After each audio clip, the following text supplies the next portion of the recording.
যে মহিলা উদ্যমিতা আঁচনিটো কি আৰু এই আঁচনিটোৰ পৰা আমি কেনেকৈ উপকৃত হ'ব পাৰিম। আজি আমি মহিলা উদ্যমিতা আঁচনি প্ৰথম কিস্তিৰ ধন আপোনালোকক আমি চেক যোগে বিতৰণ কৰিম। মিটিঙৰ পিছতে আপোনালোকক আমি চেক দিম, আপোনালোকে আজিয়ে ঘৰত চেকখন লৈ যাব। চেকখন লৈ যোৱাৰ পিছত আপোনালোকে চিন্তা কৰিব যে আমি কি কাম কৰিব পাৰোঁ। যদি আমি আজিয়ে গৈ মোবাইল কিনি দিলো তেতিয়াহ'লে হাঁহে আৰু কণী নিদিব, হাঁহটোৱে মৰি থাকিব। হাঁহটোৱে কণী দিব লাগে না নাই?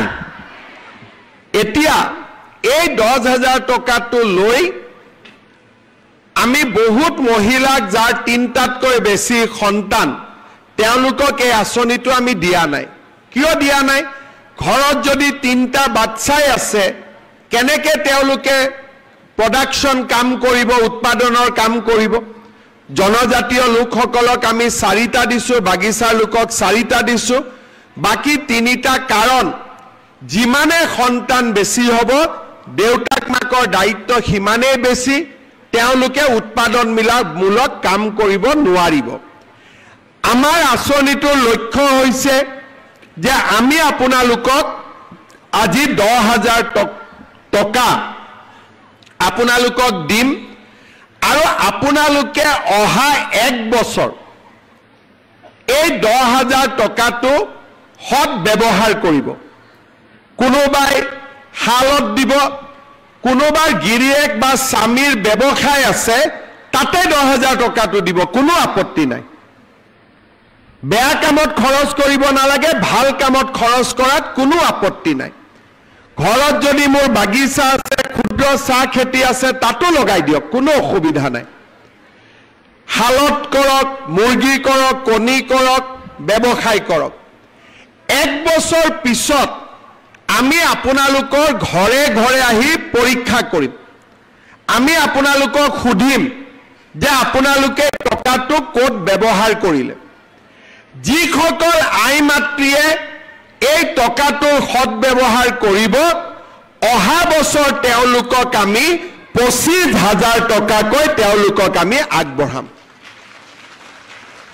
এই 25,000 টকাৰ 12,500 মই বেংকৰ পৰা আনি দিম, 12,500 চৰকাৰৰ পৰা দিম। চৰকাৰৰ টকাটো ঘূৰাই দিব নালাগে, বেংকৰ টকাটো ঘূৰাই দিব লাগিব, কিন্তু সুদ দিব নালাগে। বেংকৰ সুদটো চৰকাৰে দিব, মাত্ৰ মূলটো আপোনালোকে ঘূৰাই দিব। আৰু যিসকলে সুন্দৰভাৱে এই 25,000 টকাৰ সৎ ব্যৱহাৰ কৰিব তেওঁলোকক তৃতীয় বছৰটোত আমি 50,000 টকা কৰি আমি আগবঢ়াম। হাঁহে যেনেকে কণী পাৰে এই 10,000 টকায়ো দুবাৰ কণী পাৰিব, এবাৰ 25,000 কণী পাৰিব, এবাৰ 50,000 টকাৰ কণী পাৰিব। কণী পাৰিব লাগে না নাই? লাগে। যদি কণী পাৰিব লাগে আমাৰ হাঁহটোক অলপ খাদ্য বস্তু খুৱাব লাগিব। আৰু তাৰ অৰ্থটোৱে হ'ল যে এই টকাটোৰ আপোনালোকে সৎ ব্যৱহাৰ কৰিব লাগিব। কাকো খুৱাব নালাগে, মাত্ৰ নিজে নাখালে হ'ল, নিজে ইয়াক ভাল কামত লগালে হ'ল। কোনে কোনে ভাল কামত লগাব? চবে লগাব। আৰু কোনে কোনে মোবাইল কিনিব?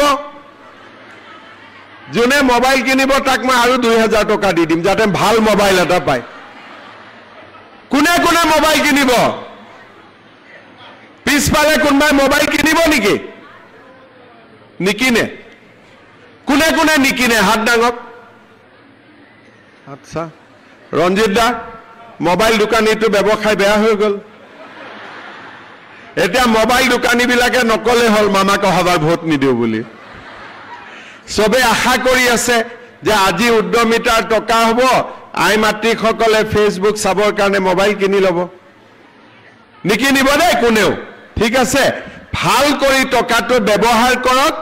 আমি আপোনালোকক অহা বছৰ আৰু 25,000 টকা তাৰ পিছত আমি আপোনালোকক আৰু 50,000 টকা দিম মই আপোনালোকক জনাবলৈ পাই ভাল পাইছো যে সমগ্ৰ অসমতে এই আঁচনিটোৰ জৰিয়তে প্ৰায় 30 লাখ এগৰাকী দুগৰাকী নহয় 30 লাখ মহিলা উপকৃত হ'ব বিহালীত কিমান পাব একা আজি